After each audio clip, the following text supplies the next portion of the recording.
Hello friends, आप लोग का स्वागत है पैडागोजी ऑफ क्यूरियोसिटी के चैनल पे। मेरा नाम पूजा सिंह है। आज हम लोग फर्स्ट सेमेस्टर्स के course number 1.1 childhood and growing up development it's characteristics जो कोर्स है हमारा, उससे रिलेटेड सजेशंस लेके आए हुए हैं क्वेश्चंस विथ आंसर्स के साथ। तो आप लोगों को पता ही होगा कि जो आज से फॉर्म फिलअप स्टार्ट हो गया है फर्स्ट सेमेस्टर्स के सेशन, जो भी हमारे फ्रेंड 23 और 25 वाले 24 और 26 वाले फ्रेंड्स है, जो न्यू सेशन के काफ़ी दिन से वेट कर रहे थे एग्ज़ाम का, काफ़ी डिले हो गया एग्ज़ाम। तो आप लोग का जुलाई तक कंप्लीट हो जाता है, पर इस बार रजिस्ट्रेशन इशू हुआ था, इसीलिए यहाँ पर अगस्त में एग्ज़ाम आप लोग को देखने को मिलेगा। ठीक है, जो कि 11 तक से एग्ज़ाम आप लोग का स्टार्ट होने वाला है। तो अभी काफ़ी टाइम है आपके पास, तो आपको प्रिपरेशन आराम से करने के लिए, और याद रहिए कि प्रीवियस ईयर का क्वेश्चन ज़रूर देख के जाएं, क्योंकि उसमें से क्वेश्चंस काफ़ी रिलेटेड पूछे जाते हैं। ठीक है, और आगे भी हमारे चैनल में आप लोगों को फर्स्ट सेमेस्टर्स के प्रीवियस के क्वेश्चंस विद आंसर्स के साथ अपलोड है, आप चाहो तो देख सकते हो। फर्स्ट सेमेस्टर्स फ्रेंड जितनी भी हमारे चैनल से जुड़े हुए हैं उन लोगों के लिए। और आज हम लोग नए सेशंस के जो भी एग्जाम जो अगले साल हुए हैं 2 पेपर, आप लोगों को उससे related solve question with answers. पसंद आए तो लाइक सब्सक्राइब जरूर कीजिएगा। ओके, यहाँ पे सबसे पहले बता दूं 35 मार्क्स का एग्जाम होता है, ऑलरेडी आप लोग को पता होगा। फर्स्ट हाफ सेकंड हाफ, मतलब एक ही कोर्स के 2 हाफ होते हैं, आप लोग को पता है, जो कि 35 मार्क्स स्कोर करना होता है। ठीक है, और इसमें से जो पहला क्वेश्चन आप लोग को देखने को मिलता है वो शॉर्ट क्वेश्चन होता है, जो 2 मार्क्स का रहता है। 5 क्वेश्चन आप लोग को यहाँ पे टच करना है। 7 क्वेश्चन दिए रहते हैं, 5 क्वेश्चन आप लोग को टच करने की आवश्यकता है, यहाँ पर जरूरत होती है। ठीक है, रिक्वायरमेंट है इसका। तो पहला क्वेश्चन आप देखिए, right any 2 educational characteristics of early childhood. तो यहाँ पर देख सकते हो 2 चाइल्डहुड के बारे में, चाइल्डहुड का जो कैरेक्टरिस्टिक्स है उसके बारे में 2 आपको पैराग्राफ मेंशन करना है। और बता दें, लिखने का पैटर्न बता रहे, जितना 2 मार्क्स का भी क्वेश्चन यदि आप लिखते हो ना, तो आप पॉइंट वाइज लिखना, क्योंकि पॉइंट वाइज लिखने से आपको नंबर अच्छा यहाँ पर स्कोरिंग देखने को मिलता है। और पूरा पेपर आपको 500 वर्ड में कंप्लीट करना है, उससे ज़्यादा आपको अलाउ नहीं है बीएड में लिखने के लिए, क्योंकि देखिए ये एकेडमिक का तो एग्जाम है नहीं, ट्रेनिंग आप कर रहे हो। तो ट्रेनिंग में आपको बस यहाँ पर वर्ड दे देता है कि आपका स्किल देखा जाता है कि आप इतने वर्ड में आप कितना लिख पा रहे हो। ज़्यादा रहता देखिए तो ज़्यादा मार्क्स का पेपर होता है। यहाँ पर ज़्यादा हम लोग को स्किल्स वर्क कराया जाता है, फील्ड वर्क कराया जाता है। ठीक है, एकेडमिक एग्जाम प्रोसेस यहाँ पे ज़्यादा उतना हाई नहीं है, क्योंकि ज़रूरत ही नहीं है। आप टीचर बनने आए हो तो आप एग्जाम दे क्या करोगे, आप सीखोगे। फील्ड वर्क यहाँ पर ज़्यादा है, हम लोग का प्रोजेक्ट ज़्यादा है, हम लोग का प्रैक्टिकम ज़्यादा है यहाँ पर। ठीक है, सेकंड क्वेश्चन आप देख सकते हो, what is the meaning of the self concept. Self concept का मीनिंग हमने यहाँ पर लिखा है। देखिए मैं आंसर नहीं पढ़ रही हूँ, आंसर पढ़ूंगी तो ज़्यादा लंबा हो जाएगा। जो ज़रूरत है, जहाँ तक आपको बताना ज़रूरत है मेरा, वो चीज़ मैं आपको यहाँ पर इंडिकेट कर दे रही हूँ।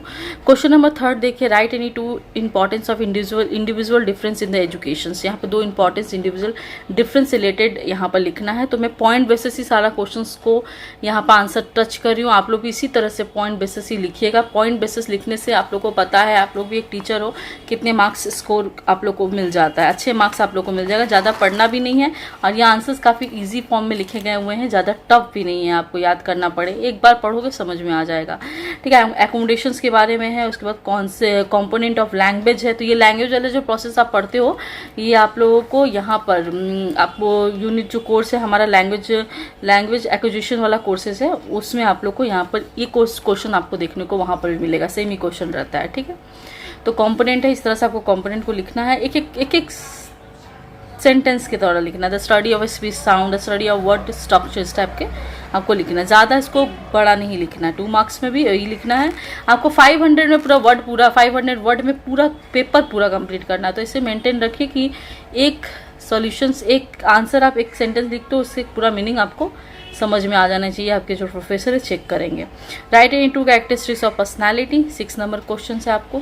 और ये लास्ट आपका 7 नंबर क्वेश्चन जो 2 मार्क्स का है। तो 7 questions mention the 2 stages of cognitive development. ये काफ़ी इंपॉर्टेंट चैप्टर है हमारा, कॉग्निटिव डेवलपमेंट। उम्मीद करते हैं सारे फ्रेंड्स को पता होगा कि कॉग्निटिव डेवलपमेंट के कितने प्रोसेस, मैंने कितने कॉम्पोनेंट्स होते हैं।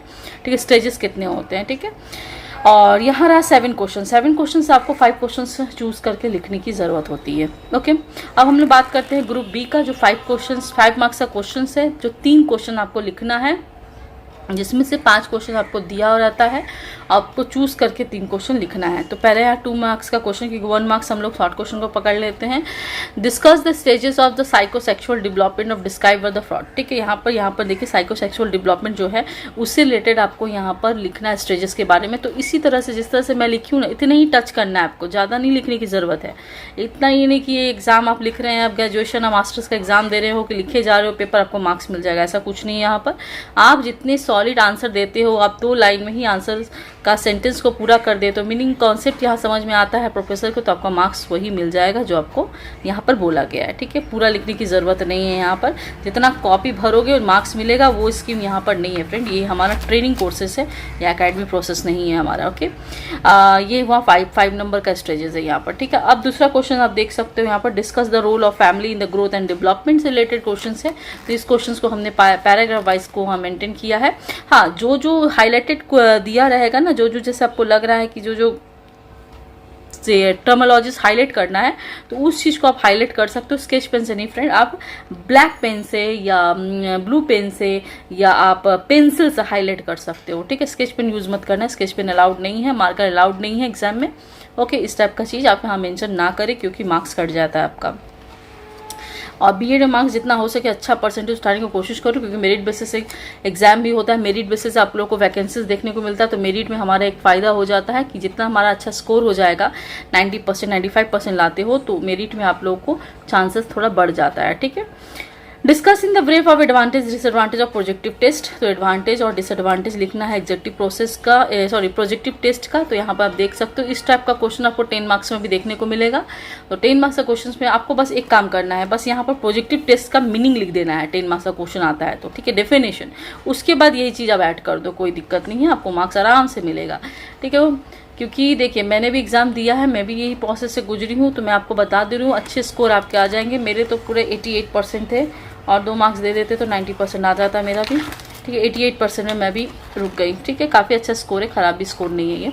How is the learner emotional development affected by depression and dispute family. ठीक है, यहाँ पर आप देख सकते हो ये चीज़ है। यहाँ पर देखिए मीनिंग मैंने दे दिया है छोटा सा कि इसका मतलब क्या होता है कि इमोशनल सपोर्ट और ड्यू टू डाइवोर्स या सेपरेशंस में ऐसा कुछ दिक्कत होता है तो उस टाइप के फैमिली को बोलते हैं।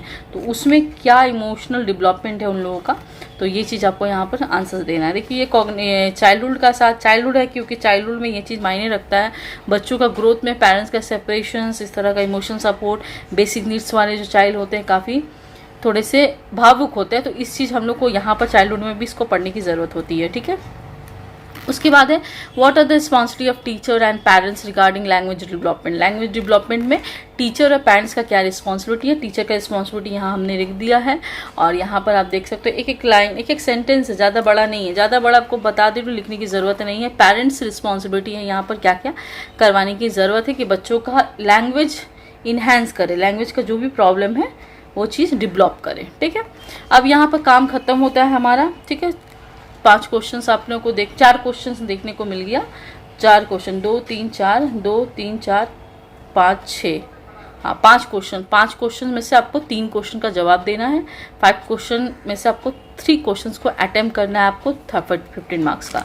अब लास्ट वन जो ग्रुप सी है, ग्रुप सी में आप देख सकते हो 10 मार्क्स का क्वेश्चन रहता है। एक ही क्वेश्चन आपको अटेम्प्ट करना है। 2 क्वेश्चन आपको दिया रहता है, इसमें से सिर्फ आपको एक अटेम्प्ट करने की जरूरत है, जो कि आपको 10 मार्क्स स्कोर करता है। ओके, यहाँ पे देखिए describe the stages of psycho social development. अब देखो साइको सेक्सुअल डेवलपमेंट अलग है, साइको सोशल डेवलपमेंट अलग है। आप लोग जानते हो थ्योरी पोर्शंस पढ़ रहे हो, तो थ्योरी में आप लोग को सब थ्योरी देखने को मिलता है। इरेक्शन का थ्योरी है ये, इसमें भी हमारा 8 स्टेजेस होता है। ये स्टेजेस को डिस्कस करना, साथ साथ इसका एजुकेशनल इम्प्लीकेशन भी आपको इस स्टेज का डिस्कस करना। हर स्टेज में आपको एजुकेशनल इम्प्लीकेशन क्या देना है बच्चों को ये स्टेज में, तो आपको वो भी मेंशन यहाँ करने की ज़रूरत है। तो इरेक्शन का 8 स्टेज है जो साइको सोशल डेवलपमेंट को करता है, प्रमोट करता है इस चीज़ को। और यहाँ पे आप देखिए स्टेज है, क्राइस है, और यहाँ पर आप देखते हो की टास्क क्या देंगे, एजुकेशनल इम्प्लीकेशन। इस तरह से आप हेडिंग, आप इस तरह से चार्ट बना के, ये आप चार्ट बना सकते हो ऐसे, और ऐसे बना के आप इसको इसके थ्रू लिख सकते हो, ट्रस्ट, मिसट्रस्ट, एज क्या है इसका, ओके। और इस एज में क्राइसिस कैसा होता है, डेवलपिंग ट्रस्ट, ट्रस्ट डेवलपिंग होता है। और यहाँ पे secure attachment with the care giver, provide a safe nurturing environment, इस टाइप का आपको इम्प्लीकेशन यहाँ देना है कि इस सब के आपको देने की ज़रूरत है। हर स्टेजेस का आपको यहाँ पर देना है। ये 10 मार्क्स का क्वेश्चन है। तो आप देखिए इस तरह से अब याद करते हो ना तो आराम से आपको याद आता है। आप थ्योरी बेसिस याद करोगे ना, पैराग्राफ बेसिस, इसको याद करने में टाइम लगता है। तो इस तरह से आप क्वेश्चन भी आंसर भी देते हो तो आपके जो प्रोफेसर वो चेक करते हैं, उनको भी इंटरेस्ट आता है कि लाइन का है, बस चेक करते जाए, मार्क्स आपको मिल जाता है। पैराग्राफ वाइज लिखोगे तो टीचर जो चेक कर रहा है, आपका प्रोफेसर चेक कर रहा है, उसको भी इरिटेटिंग होता है, थोड़ा तकलीफ होता है इतना चेक करने में, ठीक है। इस टाइप का क्वेश्चन लिखते हो डेफिनेटली आपको मार्क्स अच्छा मिलेगा। आप पढ़ के जाओ यहाँ से, और जब आपका मार्क्स आए तो प्लीज़ हमें कमेंट बॉक्स में कमेंट ज़रूर करना कि हाँ मैम इससे आपको हेल्प हुआ, ठीक है। अब यहाँ पर देखिए 8 स्टेज के बारे में आपको डिस्कस किया गया है। 8 स्टेज यहाँ पर आपको अच्छे से देखने को मिलेगा, और सारे स्टेजेस के इम्प्लीकेशंस की टास्क ऑफ का क्राइसिस और स्टेज के नेम, और आपको साथ साथ एजेस यहाँ पर मेंशन करना है, ओके। इस तरह से हमको नहीं लगता कि इसको देख के आपको याद नहीं होगा। एक बार अपना नोट्स आप बनाओगे तो एक बार लिखोगे इसको देख के वीडियो को, तो आपको कंटेंट आराम से याद हो जाएगा, इतना कोई टफ नहीं है। उसके बाद यहाँ पर देखिए evaluated the strength and limitation of erection trade का थ्योरी, ट्रेड थ्योरी है का पर्सनैलिटी थ्योरी, उसके जो है उससे रिलेटेड आपको इसका स्ट्रेंथ और लिमिटेशन लिखना है, ठीक है। तो ये भी आपका 10 मार्क्स में है। तो दोनों में से आपको क्वेश्चंस एक टच करना है, दोनों नहीं टच करना, ठीक है। यहाँ पे देखिए ये चीज़ देखिए, यहाँ पे स्ट्रेंथ यहाँ पे मेंशन किया गया है, यहाँ पे स्ट्रेंथ है, इस तरह से स्ट्रेंथ आपको लिखना है, ठीक है, ओके। देख लीजिए आप अच्छे से, मैं विजुअल आपको कर दे रही हूँ ताकि आपको दिक्कत ना हो नोट्स बनाने और लिखने में। उसके बाद यहाँ पर आपका लिमिटेशंस है, ओके। इस तरह से आपको 35 मार्क्स का पेपर कंप्लीट करना है। और अगली बार हम लोग फिर से नए वाले जो चैप्टर्स है उससे रिलेटेड क्वेश्चंस आपको बना के विद आंसर के साथ लेके आएंगे, नए जो भी क्वेश्चंस आपको देखने को। अब बाकी आप आगे का प्लीज़ हमारे चैनल में विजिट करें। हमने आगे का सजेशन जो भी बनाया है 5 ईयर्स को मेंशन करते हुए, आपको वो भी काम आएगा, आप वो भी पढ़ सकते हो। काफ़ी अच्छे क्वेश्चन विद आंसर्स वहाँ पे इजीली दिए हुए हैं, चाहे वो रीडिंग और रिफ्लेक्टिंग का हो या लैंग्वेज के रिलेटेड हो, सारे आपको वहाँ पर देखने को मिलेगा। चैनल में प्लीज़ विजिट करो, प्लेलिस्ट पे जाकर चेक कीजिएगा थ्योरी ऑफ सेमेस्टर 1, वहाँ पे आपको दिए हुए हैं सारे थ्योरी, सारे आपको इंपॉर्टेंट क्वेश्चंस विद आंसर के साथ, ओके। उम्मीद करते हैं आप लोग को ये कंटेंट पसंद आएगा, सजेशन आप लोग को यूजफुल होगा। तो प्लीज़ यूजफुल लगे लाइक सब्सक्राइब जरूर करना, चैनल के साथ जरूर जुड़ना। आगे के वीडियो पाने के लिए, कंटेंट पाने के लिए, कोई भी डाउट्स हो तो प्लीज़ हमारे कमेंट बॉक्स में कमेंट ज़रूर कीजिएगा। मैं कोशिश करूँगी आपको जल्द से जल्द आपके कमेंट का जवाब देने के लिए, ठीक है। थैंक यू सो मच दोस्तों, चैनल को फॉलो करने के लिए बहुत बहुत धन्यवाद फ्रेंड्स।